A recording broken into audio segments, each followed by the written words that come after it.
Question 1. What should you do if your mobile phone rings while you're driving or riding?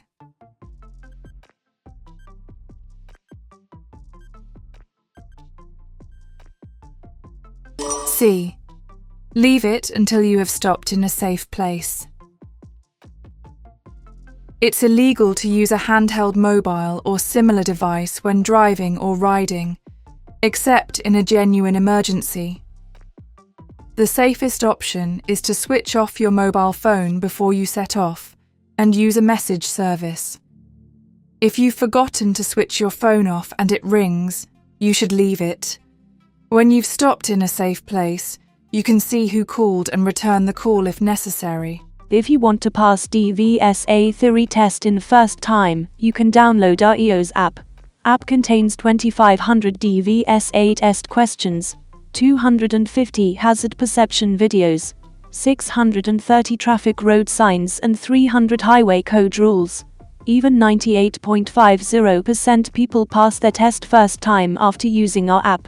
You can find link in the description. Download app for free from App Store, which contains latest 2024 material licensed by DVSA authority. Get 3 days free trial for a limited time. Let's get back to the video. Question 2. You're driving on a wet road. What should you do if you have to stop your vehicle in an emergency?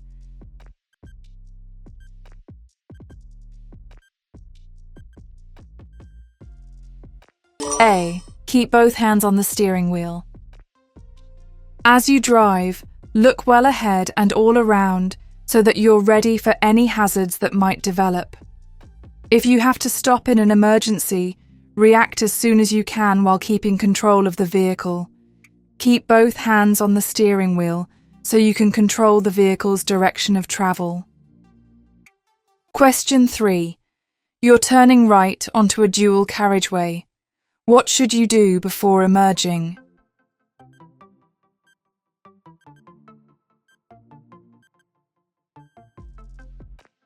B. Check that the central reservation is wide enough for your vehicle. Before emerging right onto a dual carriageway, make sure that the central reservation is deep enough to protect your vehicle. If it isn't, you should treat the dual carriageway as one road and check that it's clear in both directions before pulling out. Neglecting to do this could place part or all of your vehicle in the path of approaching traffic and cause a collision. Question 4. On a road where trams operate, which vehicles will be most at risk from the tram rails?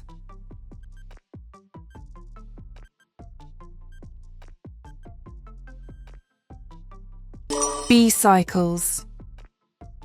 The narrow wheels of a bicycle can become stuck in the tram rails, causing the cyclist to stop suddenly, wobble, or even lose balance altogether.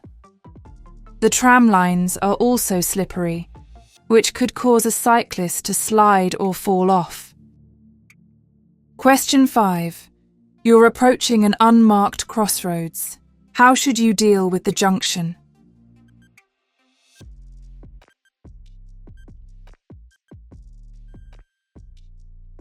A. Slow down and look both ways. Be cautious, especially when your view is restricted by hedges, bushes, walls, large vehicles, etc. In the summer months, these junctions can become more difficult to deal with because growing foliage may further obscure your view. Question 6. You're driving on a clear night. Which lights should you use if the national speed limit applies and there's a steady stream of oncoming traffic?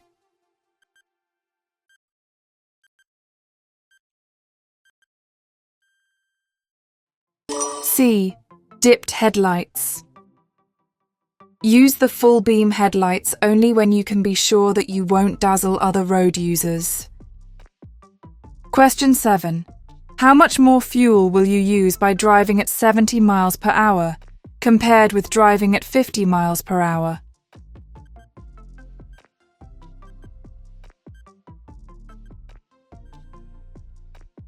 B.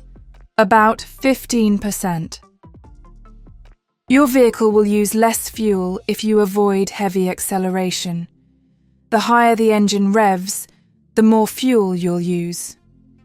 Using the same gear and covering the same distance, a vehicle travelling at 70 miles per hour will use about 15% more fuel than it would at 50 miles per hour. However, don't travel so slowly that you inconvenience or endanger other road users. Question 8. How can you reduce the chances of your car being broken into when leaving it unattended?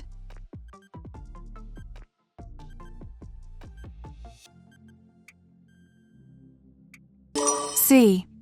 Take all valuables with you. When leaving your car, take all valuables with you if you can. Otherwise, lock them out of sight. Question 9. How can you avoid wheel spin when you're driving on an icy road?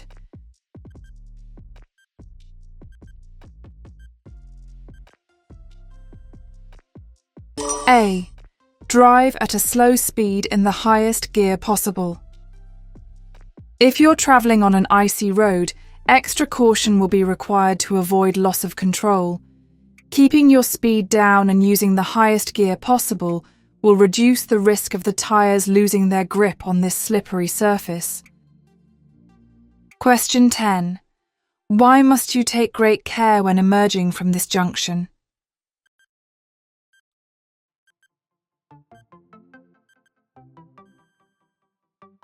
A. The view is restricted. You may have to pull forward slowly until you can see up and down the road. Be aware that the traffic approaching the junction can't see you either. If you don't know that it's clear, don't go. Question 11. Which type of vehicle should you be ready to give way to as you approach this bridge?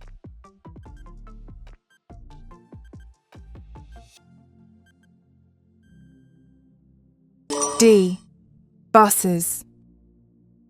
A bus or high-sided lorry will have to take a position in the centre of the road to clear the bridge. There's normally a sign to show this.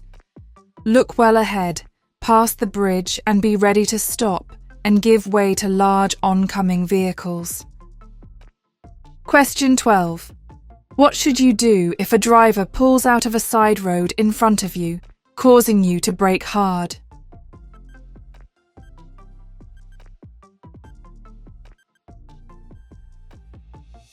C. Ignore the error and stay calm. Be tolerant if a vehicle emerges and you have to brake quickly. Anyone can make a mistake, so don't react aggressively. Be alert where there are side roads and be especially careful where there are parked vehicles, because these can make it difficult for emerging drivers to see you. Question 13. Why should you make allowances for older drivers?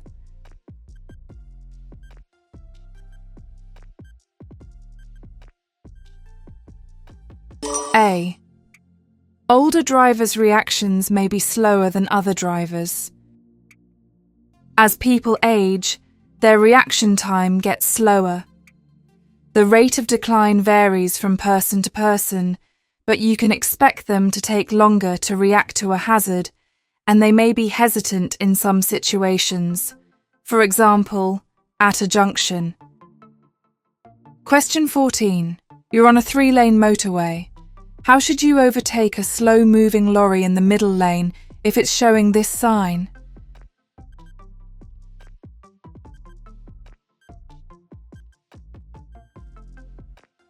C.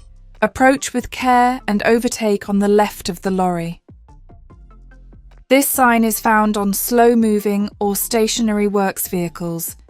If you wish to overtake it, do so on the left, as indicated. Be aware that there might be people working in the area. Question 15. What type of vehicle uses an amber flashing beacon on a dual carriageway?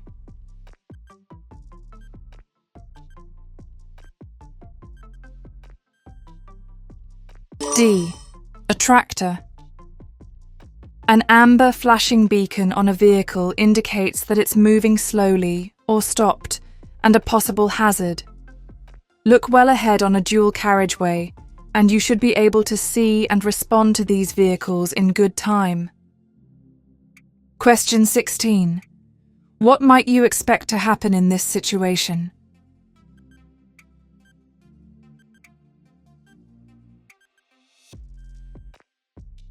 D.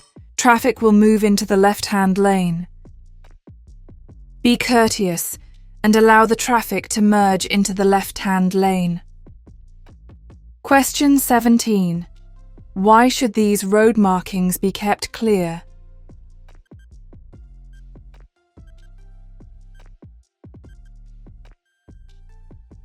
B. To allow children to see and be seen when they're crossing the road. The markings are there to show that the area should be kept clear.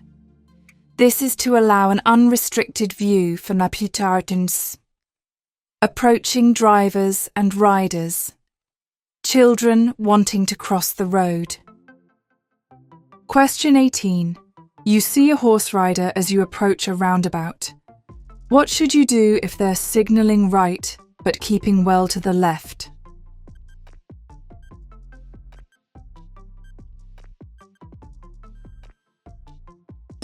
A.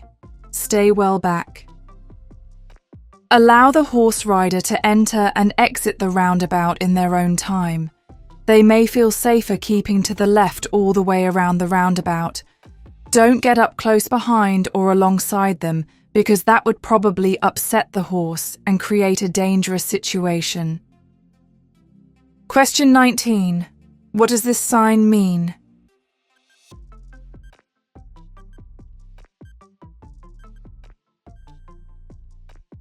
D. With flow cycle lane. Usually, a picture of a cycle will also be painted on the road, and sometimes the lane will have a different coloured surface. Leave these areas clear for cyclists and don't pass too closely when you overtake. Question 20. You're about to overtake a cyclist. Why should you leave them as much room as you would give to a car?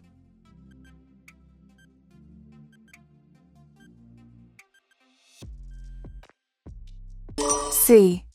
The cyclist might be unsettled if you pass too near them. Before overtaking, assess the situation.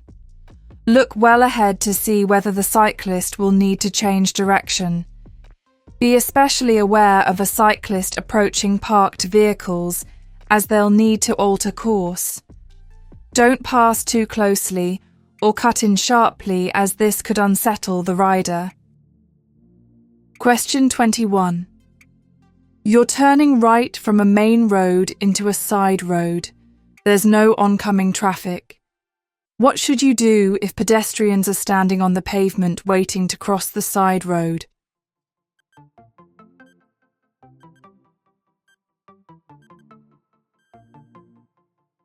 D. Wait and give way to the pedestrians. You should give way to pedestrians crossing or waiting to cross the road into which or from which you're turning. Be patient if they're cautious and take their time checking that it's safe before they step into the road. Question 22. Why should you allow extra room while overtaking a motorcyclist on a windy day?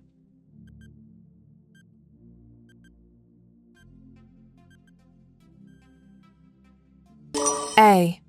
The rider may be blown in front of you. If you're driving in high winds, be aware that the conditions might make a motorcyclist or cyclist swerve or wobble. Take this into consideration if you're following or wish to overtake a two-wheeled vehicle. Question 23. You're towing a caravan. Which is the safest type of rear-view mirror to use?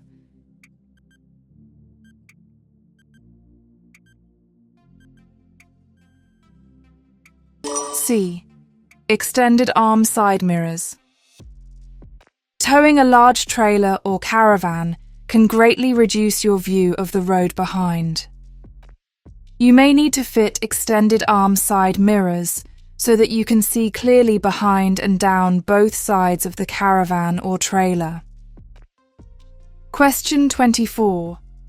When may you overtake another vehicle on their left?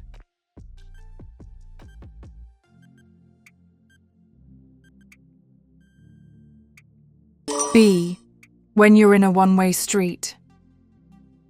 You may pass slower vehicles on their left while travelling along a one-way street.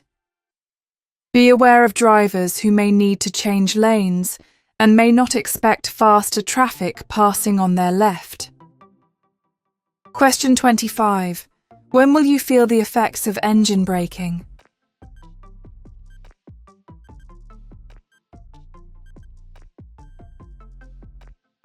C.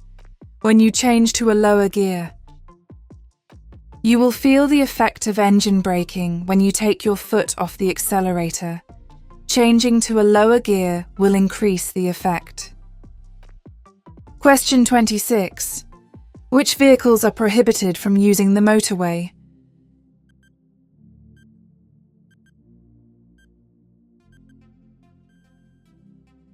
A. Powered mobility scooters.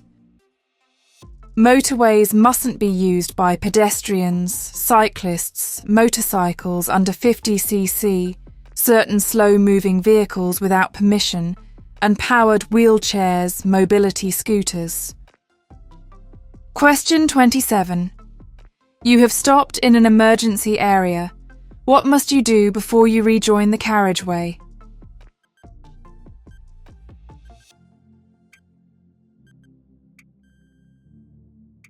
B. Use the emergency telephone. To rejoin the carriageway from an emergency area, you must use the emergency telephone and follow the operator's advice. A lane may have to be closed so that you can rejoin the carriageway safely. Question 28. Why is it particularly important to check your vehicle before making a long motorway journey?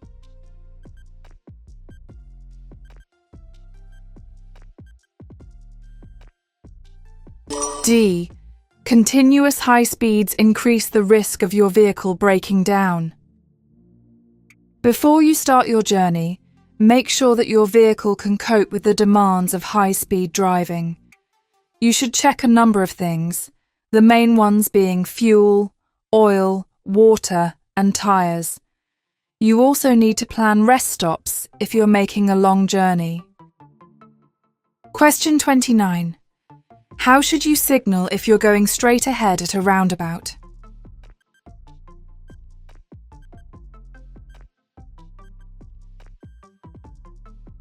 A. Signal left just after you pass the exit before the one you're going to take. To go straight ahead at a roundabout, you should normally approach in the left-hand lane, but check the road markings.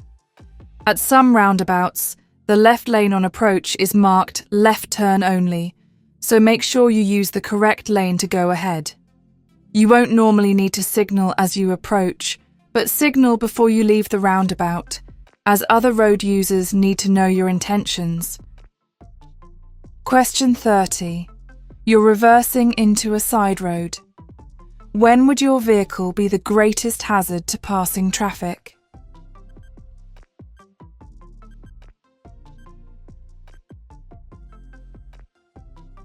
D.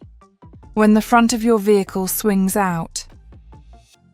Always check in all directions before reversing. Keep a good lookout throughout the manoeuvre and remember that the front will swing out as you reverse into the side road. Act on what you see and wait if necessary. Question 31. What does this sign mean?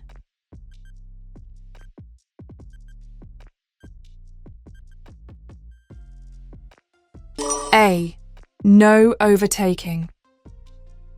Road signs that prohibit overtaking are placed in locations where passing the vehicle in front is dangerous. If you see this sign, don't attempt to overtake. The sign is there for a reason. You must obey it. Question 32. What does this sign mean?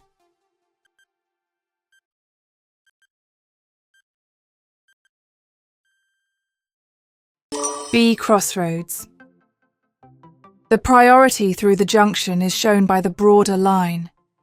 You need to be aware of the hazard posed by traffic crossing or pulling out onto a major road. Question 33.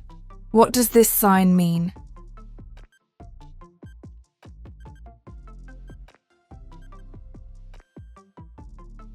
D. Water across the road.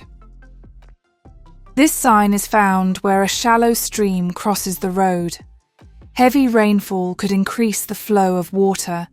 If the water looks too deep or the stream has spread over a large distance, stop and find another route. Question 34. You're at a junction controlled by traffic lights. When should you wait at a green light?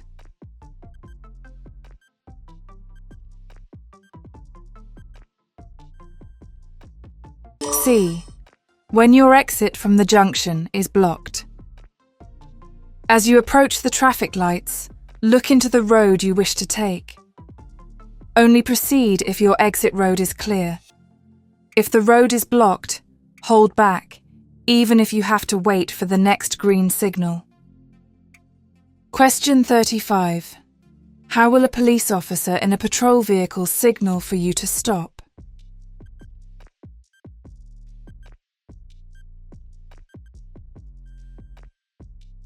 B. Flash the headlights, indicate left and point to the left. You must obey signals given by the police. If a police officer in a patrol vehicle wants you to pull over, they'll indicate this without causing danger to you or other traffic. Question 36. Your vehicle is stationary. When may you use its horn?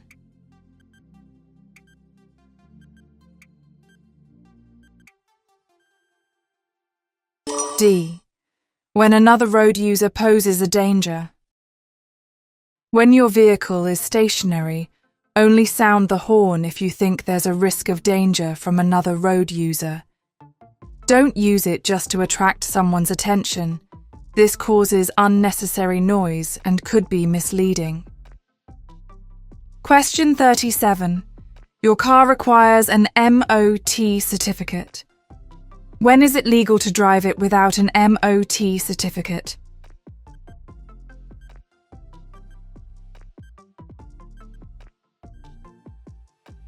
C. When driving to an appointment at an MOT centre. When a car is 3 years old, 4 years old in Northern Ireland, it must pass an MOT test and have a valid MOT certificate before it can be used on the road. Exceptionally, you may drive to a pre-arranged test appointment or to a garage for repairs required for the test. Drive vehicles that are more than 40 years old without an MOT test, but they must be in a roadworthy condition before being used on the road. See gov.uk for more details. Question 38. When are you allowed to use hazard warning lights?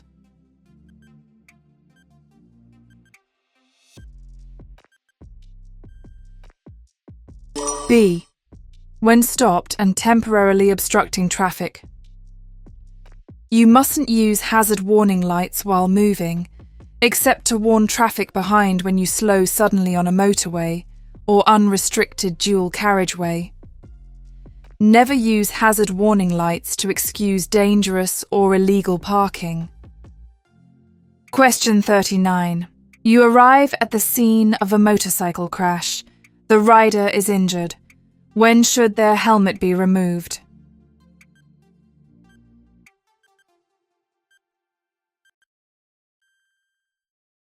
D. Only when it's essential. Don't remove a motorcyclist's helmet unless it's essential. Remember, they may be suffering from shock. Don't give them anything to eat or drink, but do reassure them confidently. Question 40. A collision has just happened. An injured person is lying in a busy road. What's the first thing you should do?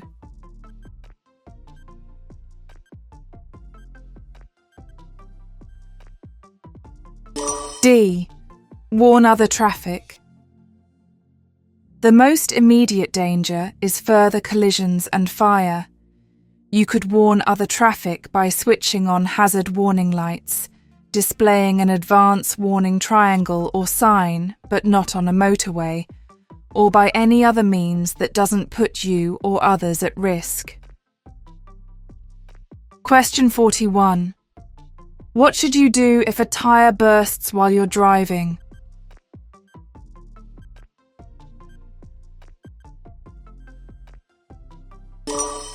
D. Pull up slowly at the side of the road. A tyre bursting can lead to a loss of control, especially if you're travelling at high speed. Using the correct procedure should help you to stop the vehicle safely. Question 42. What should you do if your vehicle has a puncture on a motorway?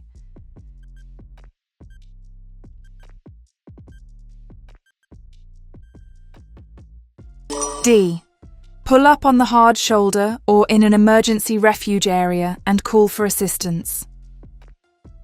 Pull up on the hard shoulder or in an emergency area and call for assistance.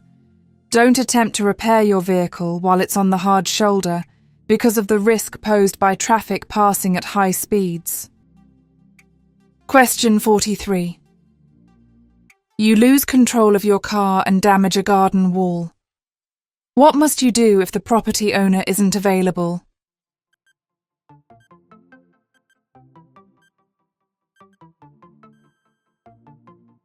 B. Report the incident to the police within 24 hours. If the property owner isn't available at the time, you must inform the police about the incident. This should be done as soon as possible and in any case within 24 hours. Question 44. Who's responsible for making sure that a vehicle isn't overloaded?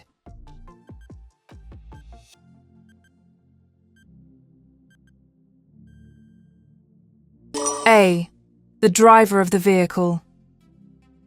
Carrying heavy loads will affect control and the vehicle's handling characteristics. If the vehicle you're driving is overloaded, you'll be held responsible. Question 45. You wish to tow a trailer. Where would you find the maximum nose weight for your vehicle's tow hitch?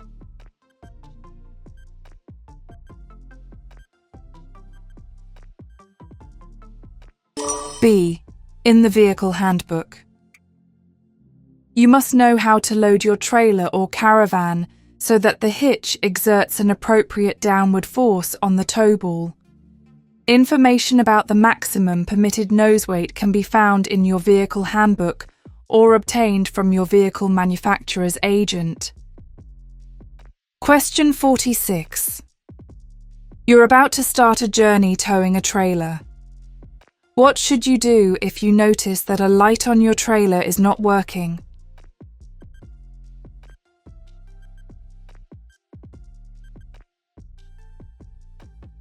C. Repair the fault before continuing with your journey. You must make sure that your vehicle and trailer are roadworthy. Check that your tyres are legal and the brakes and lights are working properly. If any of these things are not working, you must not drive or tow your trailer until the fault is repaired.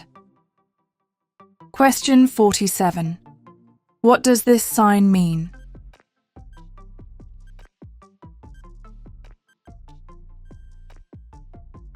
C. Local buses may stand at all times. This sign tells you that this is a place where local buses may stand, from which all other vehicles are prohibited during the times shown. Question 48. What does this sign mean?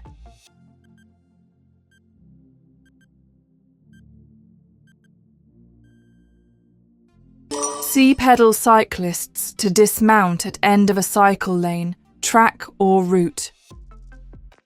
This sign tells pedal cyclists to dismount at end of a cycle lane, track or route. Question 49. What does this sign mean?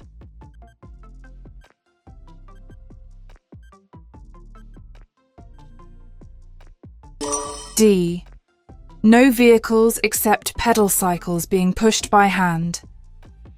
A circular road sign with a red border indicates a prohibition. In this case, no vehicles, except pedal cycles being pushed by hand, are allowed to proceed. Question 50. What does this sign mean?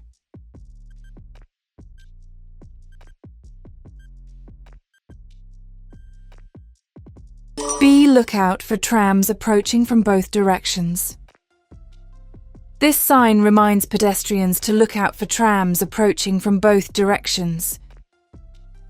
If you want to pass DVSA theory test in first time, you can download our EOS app. App contains 2500 DVSA test questions, 250 hazard perception videos, 630 traffic road signs and 300 highway code rules. Even 98.50% people pass their test first time after using our app. You can find link in the description. Download app for free from App Store, which contains latest 2024 material licensed by DVSA authority. Get 3 days free trial for a limited time. Let's get back to the video.